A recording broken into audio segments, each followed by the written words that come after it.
to your GRIT class. Okay. You're All offering right. a 7-week course on GRIT. First Yes. of all, what is GRIT? What is grit? Who needs it? What is it? Who needs it? And why should we sign up for it? It's not the stuff underneath your fingernails, so I will tell you that. All right, so that's a good thing. Grit is a term that was coined by a psychologist by the name of Angela Duckworth, and she came up with the term after studying people who were very successful at kind of unique things like spelling champions, people who made it to particular sports and were top in the field of sports. She studied business people like Jeff Bezos, who is the head of Amazon. You know, so she looked at those people and she asked them, and sometimes their parents even, asked them how they got to where they got to. So what she wanted to know was there something that made these kids or adults different? And she started working in the school system and looked at the fact that some kids who were average intelligence ended up doing really well. And some kids who were really highly intelligent did poorly. And so she asked herself, why does that happen? You know, what is the key component here? And she identified the key component as grit. So grit really is passion and perseverance.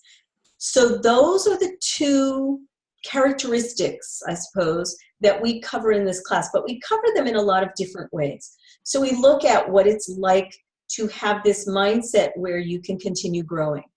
And it's not, I failed at something, I'm done, I'm finished, that's it. Now I just have to throw in the towel and find something else. So we look at that kind of growth mindset. We also look at self-control. How do I develop the aspect of self-control, or the characteristic of self-control? Because that's so important when we're talking about grit and being able to say no to things that maybe I might want to do, but they're not really the best to kind of forward what I'm looking at. So we look at those. We look at deliberate practice. How do you really practice something? Is there a way that you practice that is better than another way? So we look at those kinds of things. We also look at finding your, and you know, I hate to use this word because it's been overly used, but finding your passion, finding what you really like to do and what you're going to be able to sustain doing. I think a lot of us look and say, wow, I think I would really like to do that. But then when we get there, we're like, I don't really want to do this. This is a lot of work, or this isn't what I had bargained for. So what is that thing, and how do we go about finding that thing that we have a passion for? Plus, passion, I think, also includes in it this idea of not just furthering ourselves, but helping others.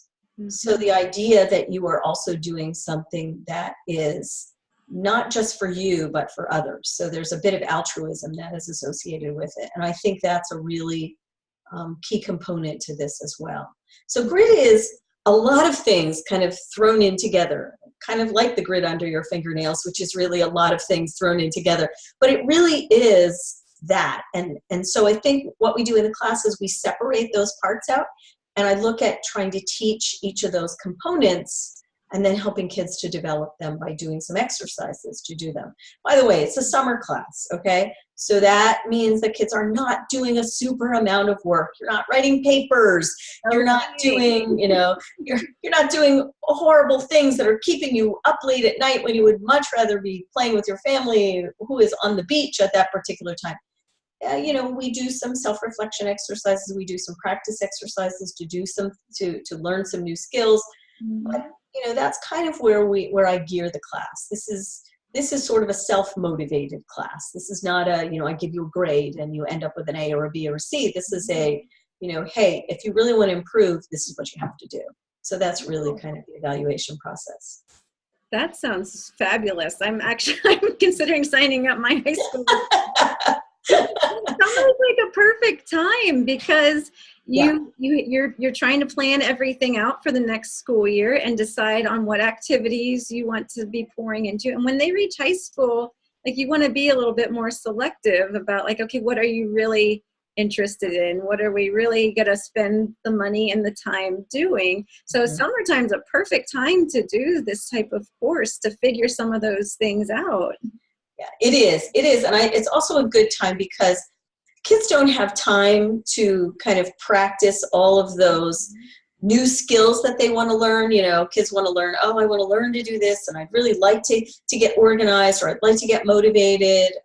The class that I just finished in in January had to do with kind of organizing your time, and it was, you know, getting things done for teens. Well, it was great, but I think sometimes so much of schoolwork gets in the way of trying to practice those new behaviors. So when we do it over the summer, it's a whole lot easier to do that. And I think kids are much more motivated because there's not 15 other things pulling at them to make them do those as well. Yeah, that's great. I'm really interested in this. Well, and part of that, you can say though on the course description that parents might enjoy sort of participating alongside their students. So what could parents gain from this class? Well, I had a parent last year that wrote to me. He took the class. I had last summer when I offered this class, I offered it in January. Last summer I did the growth mindset class. When I offered it, not the January that just finished, the January of 2018, when I offered the class back then, I had 4 parents that were involved in it as well with their kids. And each one of them wrote me the nicest, recommendation about the fact that this is a class that everyone should take. This is a class that all kids should take and adults should take, because it reinforces the things that you are trying to teach your kids. Plus, it helps you to look at how do I go about making sure that I am a good example. There's a really great concept that the kids end up learning, and they're called tiny habits. And so I teach kids how to formulate this ability to make a tiny habit, a tiny change, and then reinforce it all the time. And parents get a real kick out of it because they end up changing some of their habits as well. Okay, so I think it's good for parents to take for themselves, but I also think it's good for parents to take because they then can watch their students kind of grow, or they can encourage their students, hey, maybe we should all sort of practice this. And it works out really well, really does. Yeah.